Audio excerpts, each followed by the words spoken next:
setiap hari kita bisa melewati dengan penuh sukacita. Amin ya. Baik, mari kita berdoa bersama-sama.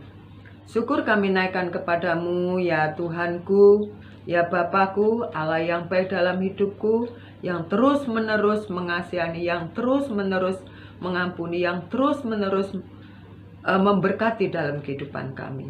Tuhan, bawa kami dalam pengenalan akan firman-Mu lebih jauh lagi, supaya hidup kami sungguh menjadi garam dan terang dalam kehidupan ini. Dalam nama Tuhan Yesus, haleluya, amin. Puji Tuhan, teman-teman yang dikasihi oleh Tuhan, selamat pagi ya. Nah, pada pagi hari ini kita akan kembali belajar di dalam 1 Raja-Raja 13 ya. Kitab 1 Raja-Raja 13, ketidaktaatan Saul ya. Puji nama Tuhan. Di dalam 1 Raja 13, kalau teman-teman sempat membaca, ada waktu membaca di rumah ini ya, diceritakan bagaimana Saul akan menghadapi suatu peperangan dengan orang-orang Filistin. Ya. Nah, Saul dibantu dengan putranya Yonatan. Waktu peperangan itu terjadi, tentu masing-masing membawa para pasukannya sebanyak mungkin guna untuk menaklukkan atau mengalahkan musuh masing-masing. Nah, dalam peperangan itu pasukan yang dipimpin oleh putra si Saul ini menang, teman-teman, ceritanya ya. Menang dalam peperangan, maka orang Filistin menjadi kesal.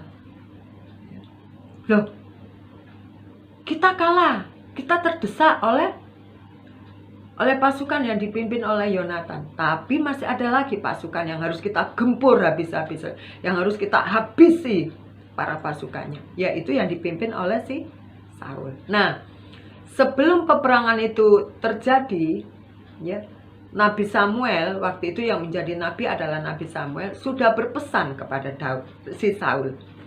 Saul, waktu engkau berperang melawan Filistin, hari ke-7 aku akan datang. Ya, membawa suara Tuhan.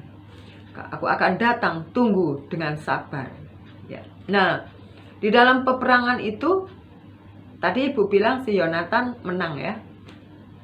Lalu si Saul ini digempur oleh si orang Filistin. Melihat orang Filistin terdesak, dikalahkan oleh putranya si Saul, dia kerahkan, teman-teman. Dia kerahkan para pasukan lebih banyak dan lebih banyak lagi. Lalu Daud dilihat, wow, orang Filistin jauh lebih banyak sekarang. Ya, Alkitab mengatakan beribu-ribu para pasukan Filistin seperti pasir di laut. Wah, banyak sekali. Maka jiwutlah hati si Saul jiwut. Gentar, takut. Wah, pasti aku kalah nih. Ya, aku kalah. Maka di dalam ketakutan itu tentu ada tindakan ya. Kalau orang takut itu biasanya tidak lagi peduli dengan tindakannya itu, merugikan dia atau mencelakakan orang lain, dia nggak mau tahu itu. Ya. Nah, ada di sini mengatakan begini. Samuel datang pada hari ke-7 ya. Perbuatanmu itu bodoh, Saul. Loh, Bu, kenapa begitu? Apa masalahnya? Ternyata si Saul waktu terjepit pasukannya oleh orang-orang Filistin, dia dia mempunyai ide. Nah, gitu ya. Dia mempunyai ide sendiri. Waduh, kalau nunggu Nabi Samuel kelamaan nih. Sementara pasukanku sudah mulai kacau balau. Mereka mulai ada yang lari sana, lari sini. Ya, pontang-panting karena digempur habis-habisan oleh pasukan Filistin. Waduh, bagaimana ini? Ini sudah hari ke-7. Tapi Nabi Samuel belum datang. Maka dia mempunyai inisiatif sendiri membuat kurban bakaran. Ya, dalam perjanjian lama kan harus itu untuk menghadirkan Tuhan. Nah, dia membuat korban bakaran sendiri, teman-teman. Setelah dia mengadakan korban bakaran, maka datanglah Nabi Samuel. Nabi Samuel jadi geram, jadi kesal. Maka dikatakan tadi, ya, perbuatanmu itu bodoh. Kenapa engkau tidak mengikuti perintah Tuhan? Kalau bahasa gampangnya, Saul, kenapa sih kamu kok nggak dengar? Tunggu sebentar, sabar sebentar saja Saul. Kenapa kamu nggak sabaran? Ya, tapi Saul sudah minta maaf. Sudah terjadi suatu pelanggaran. Ya, akhirnya yang terjadi adalah, tetapi Tuhan telah memilih orang yang berkenan di hatinya, dan Tuhan telah menunjuk dia menjadi raja atas umatnya. Nah, dari situlah kepemerintahan Israel ini dilanjutkan oleh Daud. Ya, karena si Saul tidak mau lagi mendengar pesan Tuhan melalui Nabi Samuel, maka Tuhan tidak mengindahkan lagi, atau Saul tertolak menjadi raja, tidak lagi menjadi raja, dan digantikan oleh Daud. Teman-teman yang dikasihi oleh Tuhan, sebenarnya apa yang dialami Saul ini juga pernah kita alami, ya, dalam kondisi yang terjepit, dalam keadaan yang mepet sekali.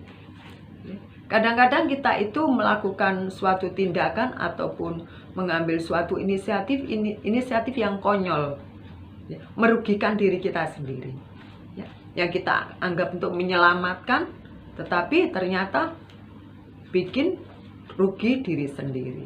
Nah, cerita Saul pada pagi hari ini teman-teman mengajarkan kita untuk menjadi anak atau menjadi orang yang sabar, ya, orang yang tetap teguh memegang amanah dari orang tua kita, dari bapak dan ibu guru kita, dari gembala kita.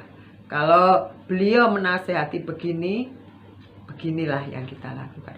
Jangan beliau menasehati begini lalu begitu yang kita lakukan. Ya, maka itu akan mencelakakan diri kita sendiri. Ya. Firman Tuhan yang menceritakan bagaimana Raja Daud ini tertolak dengan jelas, ya, menunjukkan bahwa kadang-kadang dalam suatu situasi yang menakutkan diri kita itu mengambil suatu keputusan yang salah, bukan keputusan yang benar. Dan kalau keputusan yang salah, otomatis akan merugikan diri kita sendiri, mungkin juga bisa merugikan orang lain. Oleh karena itu, pada pagi hari ini mari, kalau kita orangnya kurang sabar, kita minta kepada Tuhan, Tuhan, tambahkan aku kesabaran. Siapapun yang menasihati kita, siapapun yang memberi masukan kepada kita, kita mau dengar. Ya, karena semua itu demi kebaikan kita, seperti Roma 8 ayat 28. Semua yang terjadi dalam kehidupan demi kebaikan kita. Ya.